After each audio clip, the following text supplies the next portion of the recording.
அழியாம நிலைச்சு நிற்கிறது ஒண்ணுதாப்பா, வேற எல்லாம் அழிஞ்சிடும். சொத்து, நிலபுரம், வீடு வாசல், உறவு எல்லாமே அழிஞ்சிடும். ஆனா ஒண்ணு மட்டும் அழியாது, நீ உழைத்து பிறருக்கு நன்மை செய்து அல்லது நீ நன்மை என்று எதை நினைக்கிறாயோ அதை செய்து உனக்கு மட்டுமே சொந்தமாக இருக்கிற புகழை நீ தேடிக்கொள்கிறாய் அல்லவா, அந்த புகழ் மட்டும் அழியாத ஒரு தன்மை உள்ளது. ஒன்றா உலகத்து உயர்ந்த புகழ் அல்லால் பொன்றாது நிற்பது ஒன்று இல்லைன்னு சொல்லிவிட்டாலே அதுக்கு மாற்று கிடையாது.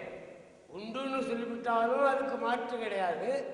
உண்டுன்னா உண்டுதான், இல்லைன்னு சொல்லிவிட்டாலும் அதுக்கு மாற்று கிடையாது. தமிழ் சொல்லுக்கு அப்படி ஒரு பொருள் உண்டு. இறுதி விளக்க சொல் என்று சொல்லுவார்கள் இலக்கணத்தில். உண்டுப்பா அப்படின்னு சொன்னா அது உறுதின்னு பொருள், அது மறுதலை கிடையாது. இல்லைன்னு சொல்லிவிட்டாலும் அதுக்கு மறுதலை கிடையாது. அதை போல பொன்றாது நிற்பது ஒன்று அழியாம என்னைக்கும் இந்த உலகத்தில் நினைச்சிருக்கிறது ஒருவன் தேடிக்கொண்ட புகழ்தான். இன்றைக்கு நாம் எல்லோரும் இங்கே கூடியிருக்கிறோம். திருநாவுக்கரசர்களோடு நம்மை பிணைக்கிற ஊடகம், பிணைக்கிற கயிறு எது அப்படின்னா தமிழ் உணர்வு தான்.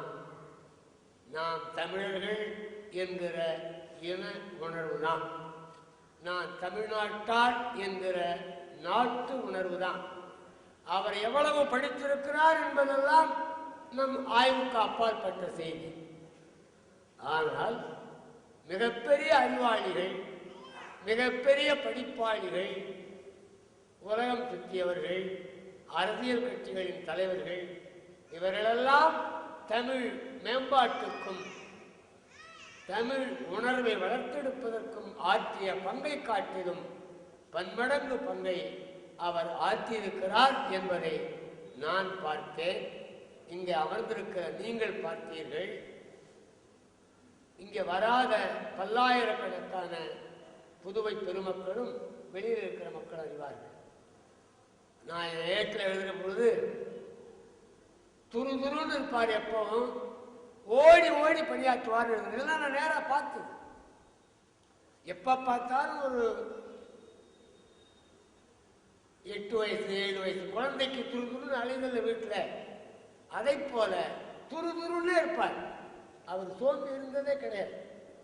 அதை போலவே ஓடி ஆடி நம்முடைய அங்கே பணியாற்றுகிற உணவகத்தில் பணியாற்றுகிற தம்பி சொன்னது போல எங்க போறோம், யாரை பார்க்க போறோம், எந்த நேரத்தில் போறோம், அதையெல்லாம் கருத மாட்டார்.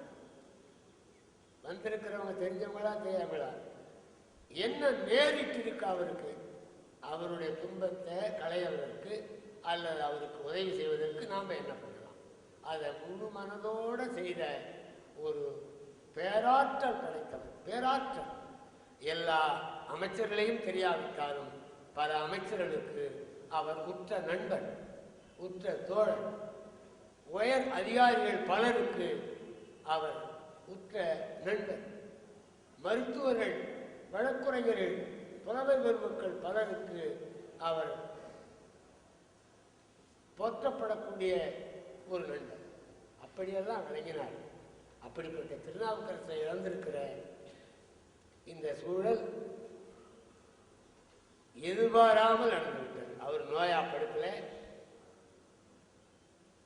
யாருக்கும் துன்பம் கொடுக்கல, ஏதோ விளையாட்டுத்தனமா போனார் என்று நான் நினைக்கிறேன். போனவர்கள் 3 பேருமே ஒரே நேரத்தில் சில மணித்துளிகளில் உளுந்தூர்பேட்டைக்கு பக்கத்தில் மறைந்து விட்டார்கள். அந்த செய்தியை என்னுடைய பேரன் சொல்லுகிற பொழுது நான் வெளியூரில் இருந்தேன்.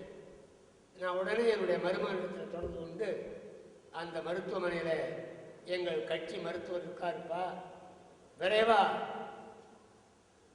உடலை எடுத்துக்கிட்டு போகிறதுக்கு முயற்சி பண்ணுங்க அப்படின்னு சொன்னேன். அப்போ அந்த மருத்துவர் சொன்னார், இப்போ முன்னாள் முதல்வர் அரங்கசாமி வந்தார், அதுதாங்களான்னு கேட்டார். ஆமாம் ஐயா, அவர் அரங்கசாமி அவர்களுக்கு வேண்டியவர். எனக்கு என் குடும்பத்தை விட்டு, என் குடும்பத்துக்கு அப்பாற்பட்ட ஆள் இல்லை அவர்.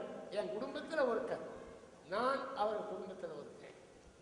21ஆம் தேதி இரவு 10 மணி வரையில் நாங்கள் எல்லாம் ஒன்றா இருந்தோம். எங்கள் மருமகன் வீட்டில் என் பேத்திக்கு திருமணம் உறுதி செய்கிற நிகழ்ச்சி. அதுக்கு திருநாவுக்கரசு, விஜயா, சுந்தரேசன் எல்லாரும் தான் சோறு பரிமாறினாங்க.